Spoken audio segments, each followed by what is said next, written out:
Selamat petang, salam sejahtera. Ini keputusan terkini ROS yang memang ditunggu-tunggu oleh seluruh rakyat Malaysia. Diumumkan oleh Zahid Hamidi. Ada ramai yang menyangka UMNO mungkin akan diharamkan. Ada yang ramai menyangka Muhyiddin pula, Zahid Hamidi mungkin akan dipecat oleh UMNO melalui kebenaran ataupun melalui cadangan daripada ROS. Ada juga yang mungkin menjangkakan bahawa keputusan PAU 2022 akan dibatalkan. Bahkan ada yang menyangka dan mengandaikan PAU 2022 akan dibuat sekali lagi untuk mendapatkan jawapan kepada persoalan besar ini, iaitu jawapan ROS. Dan ada juga yang menjangkakan ROS tidak akan membuat apa-apa. Namun demikian, apa yang dinyatakan oleh Zahid Hamidi memang benar-benar mengejutkan kita. Keputusan yang dinyatakan oleh Zahid berkaitan dengan tindakan ROS. Menurut Ahmad Zahid Hamidi, usul PAU 2022, beliau yakin ROS akan memberikan jawapan yang positif. Wah, yakinnya Zahid Hamidi terhadap keputusan ROS. Presiden UMNO Datuk Seri Dr. Ahmad Zahid Hamidi menyatakan keyakinannya terhadap usul Perhimpunan Agung UMNO PAU 2020 akan diluluskan Jabatan Pendaftaran Pertubuhan ROS. Beliau berkata keyakinan tersebut dinyatakan berikutan UMNO telah menghantar semua maklumat diperlukan kepada ROS berhubung usul jawatan presiden dan timbalan presiden tidak dipertandingkan yang lulus dalam PAU 2022.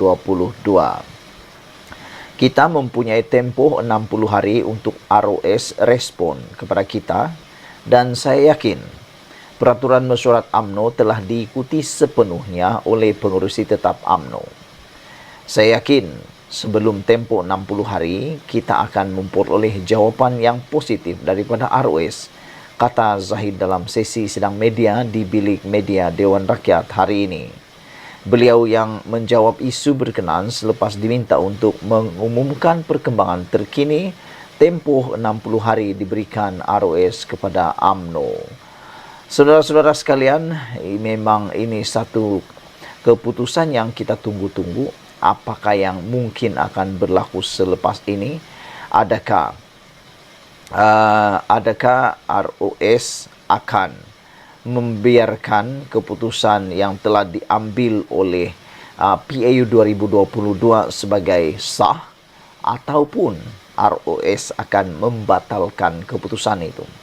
Namun demikian, mengikut keyakinan Zahid Hamidi ini, beliau kata ROS bakal akan memberikan jawapan yang positif. Saya berfikir keputusan ROS ini akan turut menentukan kestabilan politik Malaysia. Oleh sebab itulah mungkin ROS akan berlembut kepada UMNO. Kerana apa saja keputusan yang akan dibuat oleh ROS, ia boleh mempengaruhi keadaan politik Malaysia, lanskap politik Malaysia, khususnya kestabilan kerajaan perpaduan di bawah pimpinan Anwar Ibrahim. Kita berdoa semoga apa yang diberikan, keputusan yang diberikan oleh ROS akan dapat membawa kemakmuran kepada negara kita. Sekian dulu untuk kali ini. Jangan lupa tinggalkan komen anda. Ikuti terus ulasan selepas ini. Selamat petang, salam sejahtera. Terima kasih kerana bersama dengan saya di Nazilin Unity Channel. Petang ini tajuknya Muhyiddin ingat boleh perintah selamanya. Itu persoalan Puan Zarkasi kepada Muhyiddin Yassin. Kita nak ulas pendek tapi bernas. Kemarin Muhyiddin Yassin di dalam sidang parlimen menyatakan bahawa beliau kata Anwar Ibrahim tidak akan memerintah. Dia bertanya kepada Anwar Ibrahim, kamu ingat kamu akan memerintah selama-lamanya? Wah, itu persoalan Muhyiddin Yassin terhadap Anwar Ibrahim yang dilihat pada pendapat saya apabila melihat video dalam ucapan Muhyiddin Yassin, ianya kelihatan amat beremosi dan amat apa ya, mempunyai auranya yang tersendiri. Auranya apa? Beremosi. Namun demikian, apabila Muhyiddin kata, Anwar Ibrahim jangan ingat kamu memerintah selamanya, persoalan yang sama juga boleh ditanya kepada Muhyiddin Yassin, yaitu Muhyiddin ingat boleh perintah selamanya. Itu yang ditanya oleh Puan Zarkasi. Jadi satu pantun dibalas pantun.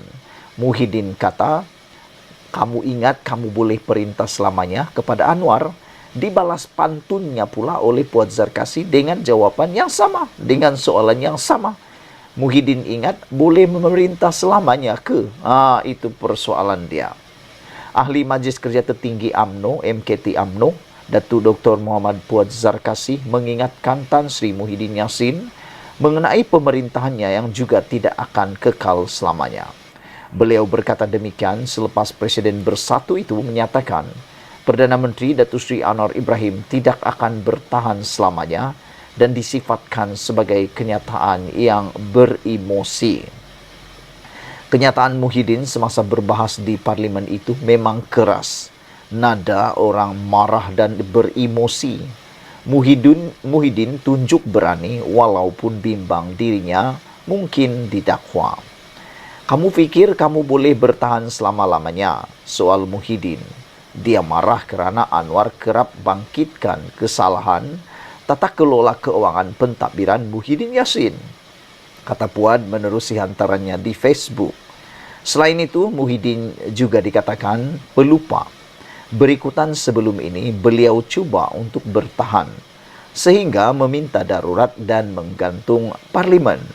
Ini memang menarik. Kalau kamu masih ingat, insiden ini berlaku ketika Muhyiddin Yassin seakan-akan sudah kehilangan mandat, seakan-akan sudah kehilangan sokongan, sehingga beliau telah pun meminta darurat dan telah menggantung parlimen ketika COVID-19, walaupun pada waktu itu ramai, bahkan ada potensi beliau sebenarnya sudah kehilangan mandat di dalam Dewan Parlimen dan kehilangan sokongan daripada menjadi Perdana Menteri. Apa yang dibuat oleh Muhyiddin, dia meminta darurat dan menggantung parlimen. Kata Puan Zarkasi, kamu fikir itu boleh membuatkan kamu bertahan selama-lamanya dalam pemerintahan? Dia marah kerana Anwar kerap bangkitkan kesalahan tata kelola keuangan pentadbiran Muhyiddin, kata Puan Zarkasi.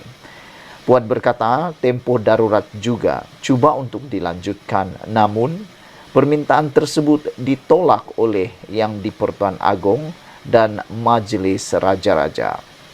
Muhyiddin ingat dia Perdana Menteri paling popular, dijajah ke sana-sini, ke sana kemari. Akhirnya boleh bertahan 17 bulan sahaja. Sempat buat banyak kerosakan, tambah Puan lagi. Ini memang menarik.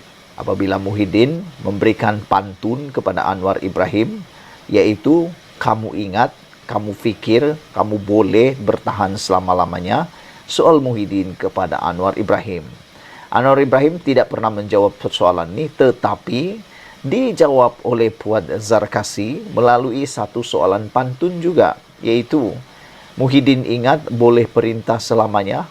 Itu memang cukup menarik. Akhirnya pada waktu ini mungkin kenyataan Muhyiddin itu adalah nada orang marah dan beremosi. Muhyiddin tunjuk berani walaupun bimbang dirinya mungkin didakwa. Itulah dia pendedahan daripada Puan Zarkasi yang memang menarik perhatian kita semua. Sebelum kita berpisah, ikuti terus ulasan selepas ini.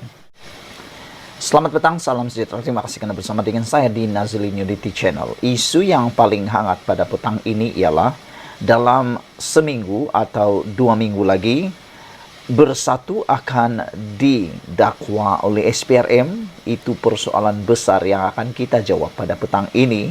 Sebelum kita teruskan, sila dulu tekan butang subscribe untuk mendapatkan isu terkini dan membantu mengembangkan channel ini. Tekan butang subscribe itu percuma. Saudara-saudara sekalian, isu yang paling hangat pada ketika ini membabitkan derma RM 300 juta yang dikatakan datang daripada golongan kontraktor yang telah mendapat projek semasa pemerintahan Muhyiddin Yassin. Ini telah menimbulkan pelbagai polemik, pelbagai naratif dan pelbagai cerita yang memang menarik perhatian kita semua. Ada yang kata itu hanya satu langkah politik, ada yang kata itu hanya satu langkah fitnah, dan ada yang kata itu semua adalah pembohongan. Namun demikian, bukti demi bukti, sumber demi sumber mula berkata yang seakan-akan perkara itu ada kebenarannya. Menurut Anwar Ibrahim, beliau kata, kalau ianya menjadi begitu amat meluas, mustahil tidak ada kebenarannya.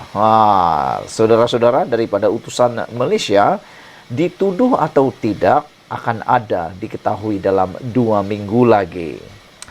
Siasatan Suruhanjaya Pencegahan Rasuah Malaysia SPRM mendapati terdapat pihak kontraktor yang membayar suapan kepada pihak tertentu dalam Parti Pribumi Bersatu Malaysia Bersatu bagi tujuan mendapatkan projek. Mendedahkan kepada utusan Malaysia, sumber berkata, dapatan itu diperoleh daripada siasatan ke atas beberapa akaun milik Bersatu yang dibekukan hujung Januari lalu. Setakat ini, kertas siasatan yang dibuka hampir selesai dan mungkin seminggu atau 2 minggu akan siap, katanya. Menurutnya, beberapa kertas siasatan dibuka. Ada yang sudah lengkap dan dalam perbincangan dengan Timbalan Pendakwa Raya. Pegawai penyiasat dan Timbalan Pendakwa Raya akan memuktamadkan dan putuskan sama ada terdapat kes atau tiada kes. Jadi, kerja SPRM jalankan siasatan dan difahamkan. Ada beberapa yang dikenal pasti dan bukannya semua daripada jumlah RM300 juta itu. Dana yang diperoleh parti itu digunakan untuk kempen pilihan raya, katanya. Bagaimanapun, sumber itu tidak dapat memberitahu berhubung penglibatan Presiden Parti terbabit serta pembabitan parti lain. Jumlah nama yang terlibat juga akan dimuktamadkan secepat mungkin. Kita akan tahu sama ada terdapat kes untuk dituduh, tiada kes atau akan dikenakan tindakan lain-lain. Yang menjadi isu ketika ini adalah jumlah sebanyak RM300 juta yang masuk ke akaun Bersatu, dan itu yang disiasat, kata beliau. Sebelum ini, Ketua Pesuruhjaya SPRM Tan Sri Azam Baki mengesahkan SPRM membeku akaun Bersatu untuk disiasat. Mengikut Akta SPRM 2009 dan Akta Pencegahan Pengubahan Wang Haram, pencegahan pembiayaan keganasan dan hasil daripada aktiviti haram. Saudara-saudara sekalian, nampaknya seperti yang dinyatakan oleh laporan di dalam utusan Malaysia ini, dituduh atau tidak akan diketahui dalam 2 minggu lagi berkaitan dengan derma RM300 juta yang diterima oleh Parti Bersatu yang telah menyebabkan akaun Parti Bersatu dibekukan bagi membantu siasatan berkaitan dengan isu 300 juta derma atau sumbangan daripada kontraktor ini.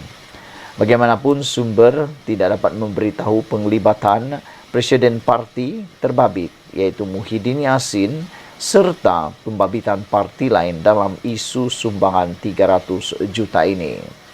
Jumlah nama yang terlibat juga akan dimuktamadkan secepat mungkin. Kita akan tahu sama ada terdapat kes untuk dituduh, tidak ada kes atau dikenakan tindakan lain-lain.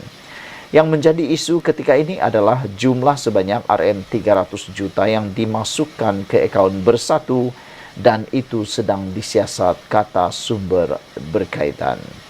Kita ikuti terus ulasan selepas ini.